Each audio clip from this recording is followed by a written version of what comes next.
Hi, welcome back to Show Me Trucks. In this video, I'll show you the 4x4 67 to 72 chassis I picked up. I'm gonna also give you guys my top 10 picks when you go to pick up parts, things to do so that it makes it easier and so you can avoid some bad situations. If you've been following this build, I was converting two-wheel drive chassis to four-wheel drive. If you don't know much about these trucks, the two-wheel drive actually bows out so that your coil springs can be mounted on the side, and they usually have trailing arms, or even if they have leaf springs. The guy was actually showing me that it bows out a little bit too for the leaf spring truck for the two-wheel drive, which I thought was a little surprising. She had it stored inside for like 20 years. It does have some pitting on this cross member, but I'm 90% sure I have this cross member. But the frame is solid. I'm excited. The only thing that's a downer on it is they had put like a horrible lift kit on it. And not when I say horrible, it's just not for me, but the welds actually seem like semi-decent. But I need to cut this frame down to a short bed frame. If I wanted to wait for a short bed 4x4 chassis, I'll be waiting forever. I wanted to get this before winter, just so I can work on this during the winter here. Like I said, I'm out in Pennsylvania again, so it's gonna start snowing like real soon. Good tip to know is if you're gonna cut off the back here, I don't really care that it's pitted back here because I got to cut off like 8 inches back here anyway, and it's all kind of bent up on this side. But frame's solid. I have leaf springs for it. I'm hoping the square body leaf springs fit up in here. I think they do. And then yeah, I have to notch in here anyway, so I have another frame that I'm gonna get all the mounts off of. One thing on the 4x4 chassis is obviously look for cracks. These took abuse. The reason why I want to do the top 10 tips is I was trying to save myself some time. There's another guy that was super not cool to work with who had one of these frames. He's only 45 minutes away compared to the other guy is way out by Pittsburgh, which was almost 3 hours away. With my truck and trailer, that's a lot of gas. I want to save myself some time. I negotiated. His price is still a little high, I thought. You know, like for me, one of these frames that's not perfect shouldn't be more than 500 bucks. You know, really, to tell you the truth, on a two-wheel drive frame, I've never paid just for a frame more than 150. I don't think, maybe 200. So it's hard for me to swallow paying 500 for a 4x4 frame, but they're hard to get. The guy wanted 800 for his. I show up, I talked him down because I think he realized he's never getting 800 for his frame. And then I show up, it is the worst frame. Told me there's no rust on it. Of course it's perfect. I mean, why would you ever doubt me that my frame's totally perfect?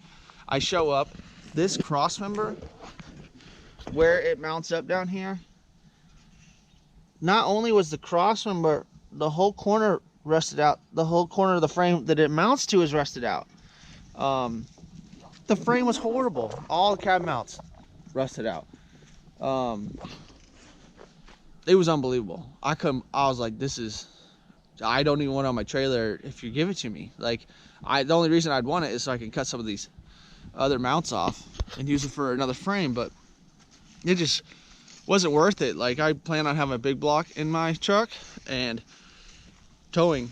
You know, I got a 14 bolt, 8 lug, and so it needs to be really strong. And so to get a frame that I'm gonna have to patch all these things on and then just trust all my welds is not for me. Yeah, it sucked. I had allotted a certain amount of time, so I pretty much wasted 2.5 hours and a good part of my morning. And then I still had to drive the total opposite way to go to Pittsburgh and pick up this because I wanted to get it all done yesterday. It was kind of my only free day I've had lately. You know, sometimes you gotta bite the bullet. But in my tips, I'll tell you, tip number 1. For one, be nice to the people you try to buy parts from, because usually the nicer you are, the more you know about these trucks, the more they'll help you out. The more they'll maybe sell you some more parts, or the more later on maybe they'll hit you up whenever the parts you're looking for come up. But if you're just like got a meeting like this guy, too cool for school. I don't even want to sell him anything. Like, if you know, there's not a whole lot of guys doing these trucks around here, and I sell a lot of parts. And I swear, if this guy hits me up, I'm not interested in selling him parts. You know, I don't like people with a bad attitude like that. Because I've got a lot of deals, just because obviously I'm pretty friendly, and I read up. I know a lot about this stuff. So the guy I actually bought this frame from had a ton of these trucks. He had 2 Blazers in his driveway, which is amazing, and tons of parts. And he knew a lot. And then we started chatting, and you know, I look a little younger. You know, I'm almost 40.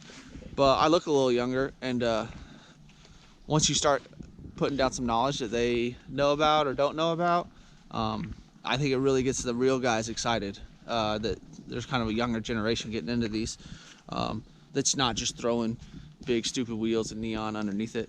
Anytime you go buy these parts, I feel like it's almost always leads to finding more parts or buying some other stuff. Like, even this guy had 2 tack gauge clusters, and we didn't really come to a number, but you know, I have his number, so later on, like, I know what he has at his house, so later on, now that I was nice, I could hit him up. My tip number 2, this is, to me, one of the most important things, is the person that you are buying from is in charge. They have what you want. All right, this old stuff, yeah, they can be a little more demanding. Always be on time. I always think it's super disrespectful whenever you're messaging someone to show up and buy something and you're late. And there's, you know, a little bit here and there, you know, especially when you're like me in an old piece of junk truck driving around with a trailer. You know, you get stuck in traffic, and you know, 5-10 minutes. But let them know also, because it's selling parts is hard. I'm gonna have another video series of people that are selling, just some tips, because it's hard. It's way harder than people think, because you have so many flaky people out there. But if you can be reliable, if you can be on time, it sets the mood for the conversation. Tip number 3 kind of goes along with tip number 2. You set the mood of the conversation. So if you showed up to buy parts and you start off with, what's your lowest number, trying to beat them down right off the bat, especially if you know that it's in the price range it should be in, I'm always into asking for it a little bit lower.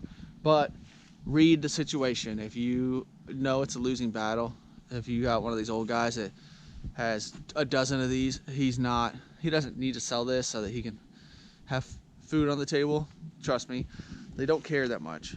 So yeah, I try to get the price a little bit lower, but if you're asking for half and you're just relentless on getting it for free, and you're telling them that this little scratch over here is the end of the world, or this little bent area is the end of the world on a 4x4 frame, or anything this old, you're not getting anything pristine.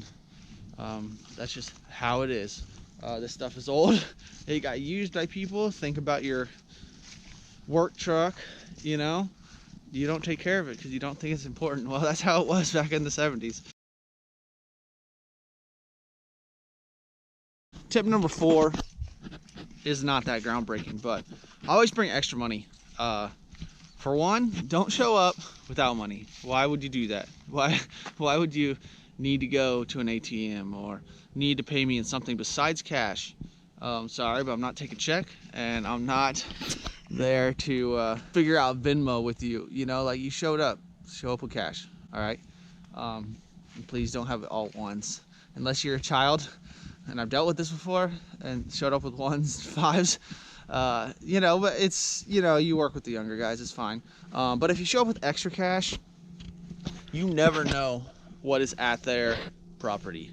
All right. I've showed up at some places, that's all they had. You know, that was leftovers from some project forever ago, and they're finally moving, so they need it out. Or I've showed up and they had flatheads all over the place. They had pretty much trying to give it away for free, which was kind of my 38 Chevy truck deal. I couldn't have enough cash. I was not prepared. Totally, I didn't have room on my trailer. I had to do 2 trips, and what 2 trips was another like 300 in gas and a whole nother day. Tip number 5, along with that, do your research. Don't show up and have this person that you don't know who's trying to sell something give you advice on what fits your truck, because they want their money, and that's your job to do the research. Not in a shady way, but if guys show up and they're ignorant, I'm gonna let them buy it, even if I'm not totally sure if it's gonna fit their truck. I'll give advice if they're asking, but if they're just buying it and it blatantly don't care, they can figure it out when they get home. I sold some axles a while back. They weren't going to be the right size. You know, he's excited they're 5 lug, but let's be realistic. There's different 5 lugs. There's different axle widths. There's gear ratios. There's closed rear ends versus open rear ends. You know, like, you need to do your research. It's not my job to know what's going on your truck, and you need to figure it out. And there's always knowledge to be gained. So always ask questions. You know, respect people's time. But I love talking to these guys that actually know what they're talking about, because they built these before. They built these before I was driving. So I always try to talk to guys. And like I said, they respect it. I love it when someone asks me questions. And for one, they take me serious and actually think I know what I'm talking about, because all the research I did, I used to travel for work, and I'd read forums and I'd read books, and I gained knowledge from just reading and doing research over building a ton of these. And I have had a lot of these, probably like a dozen or so, but I've only built probably 4 of them. As much research as you can before you show up. Don't show up thinking it's one thing it's not, or read the whole article. That was ridiculous. Some guys don't even read the description and then show up thinking you're selling something else. It makes no sense. Why would you waste your time? Tip number 6, be willing to drive. All right, if you think I'm going to deliver parts to you, it's never happening, unless you have a lot of money. And it's still, let's think about why that's iffy. Because I'm spending my gas to bring it to you for you to say no, or I'm spending my gas to bring it to you so that you can try to talk me down, and then I'm in a pinch. So be willing to drive. You know, if you think that all these rare parts are going to be in your neighborhood, they're not. You know, like when I was in California, I would drive 3 hours each way. It seemed like at least 90% of the time. LA had a lot of stuff.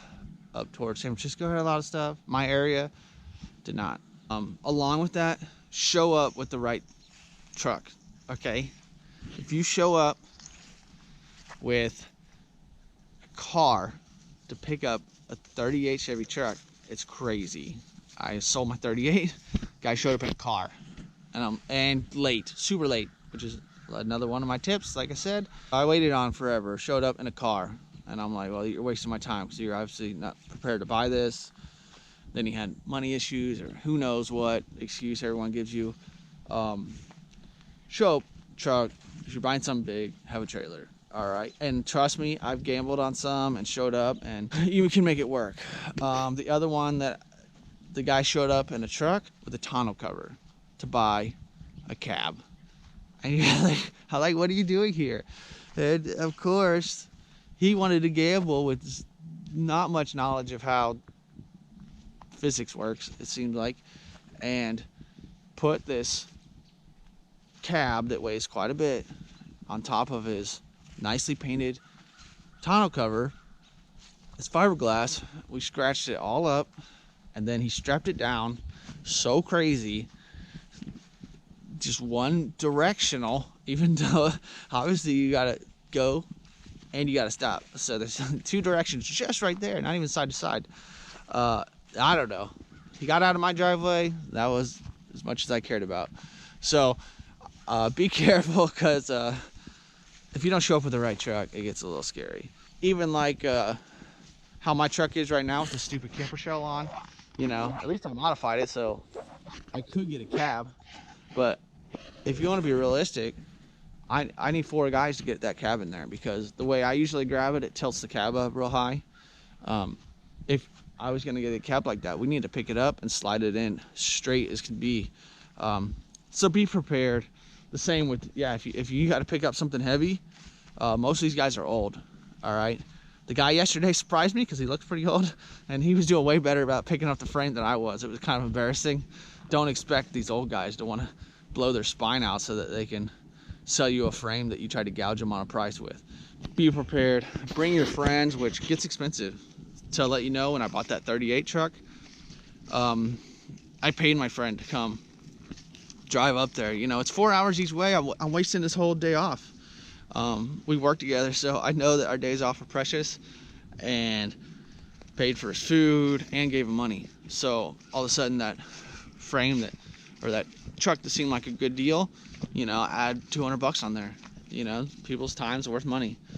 So don't waste people's time. Tip number 7. Like I said, I've had a lot of these trucks. Sometimes you need to buy a truck, not for the truck. You need the parts, but they don't want to sell the parts. I seriously bought a truck because I wanted the hubcaps off of it. It had the stainless dog dish 67 caps that are really hard to find. And the truck was good. It was actually that blue truck that I built in the other series. And I really wanted the hubcaps. And so I was like, I'll buy the truck. And if the truck really, really sucks, because I was out of town, had my dad go pick it up, I'll just keep the hubcaps, sell the truck, I'll get hubcaps for free, or, you know, I'll pay for the hubcaps because they're really hard to find.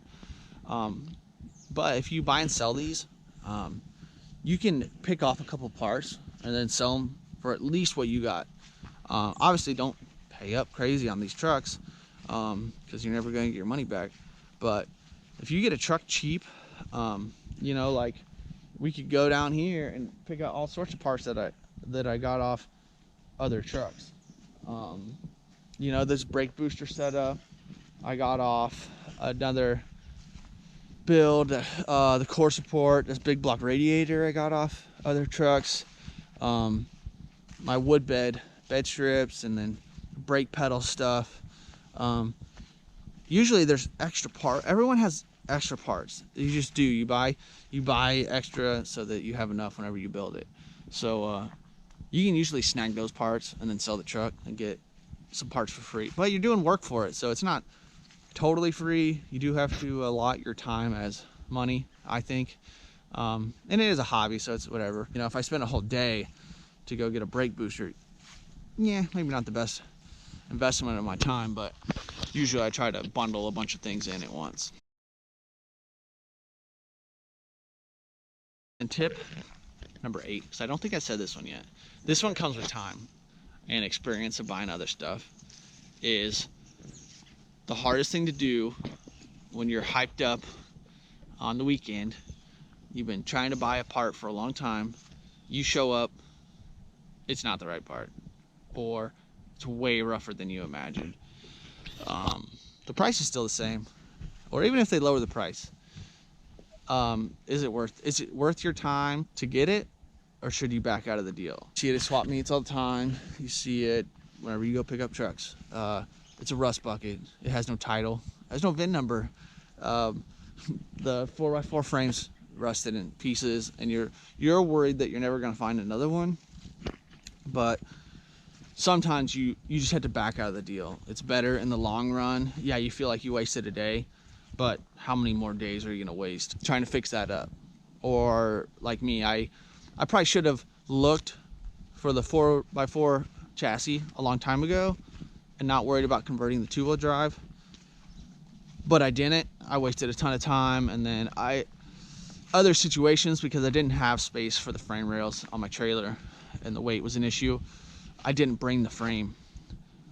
In the long run, there was a powder coated 4x4 frame that I passed up on a long time ago because I was a little tight on money at the time. I wish I would have bought it, because I had way more, like double at least, the time and money into just the situation I'm at now, you know.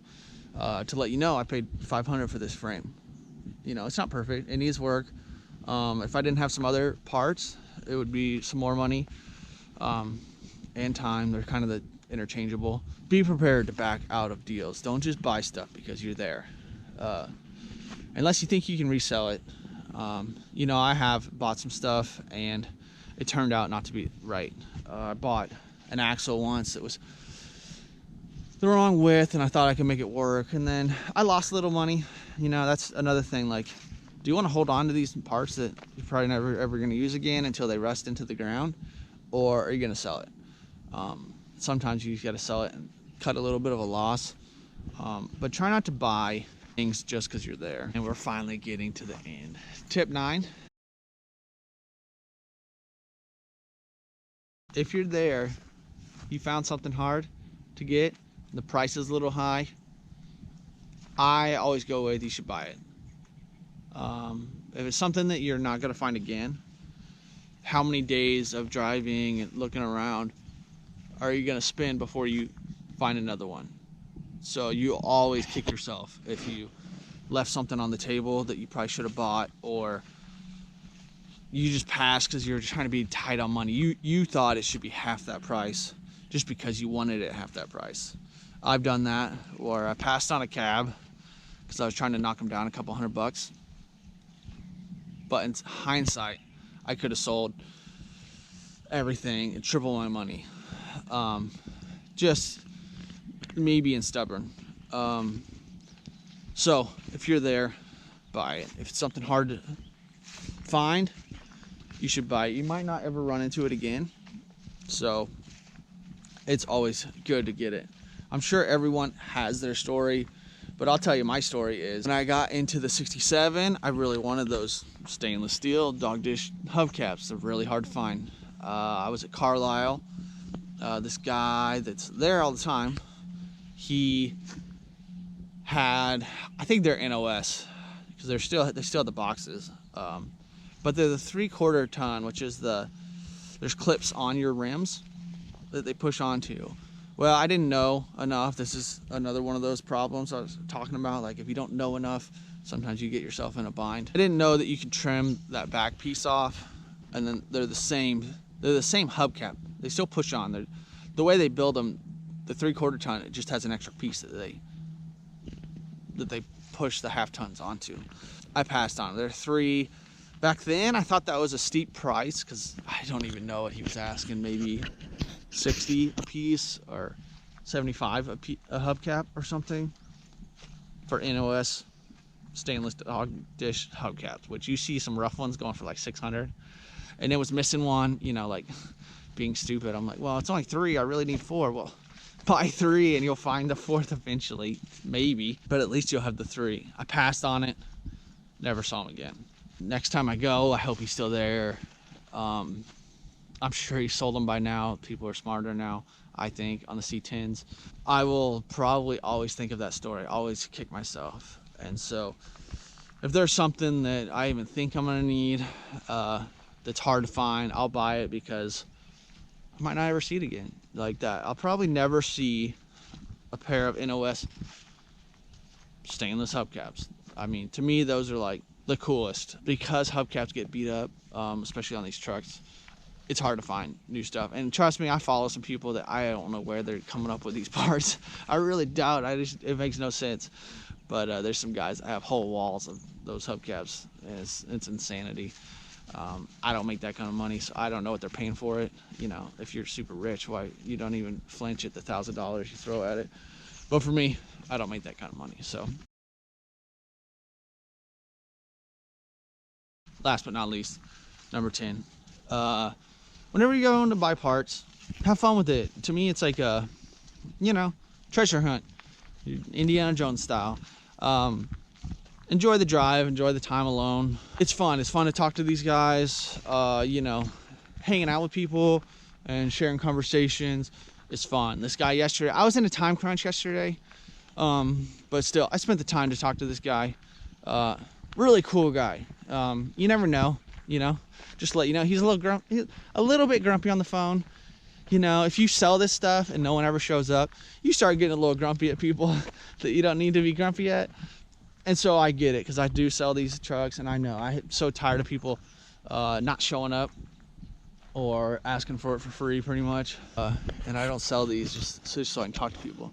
I do want to make a little money on it. I enjoy the search for some of this. Sometimes it gets a little old because you're just blowing money, driving all around the place, doing swap meets. Swap meets are fun, and a lot of that is because you just get to hang out and talk to people, but try to enjoy the process.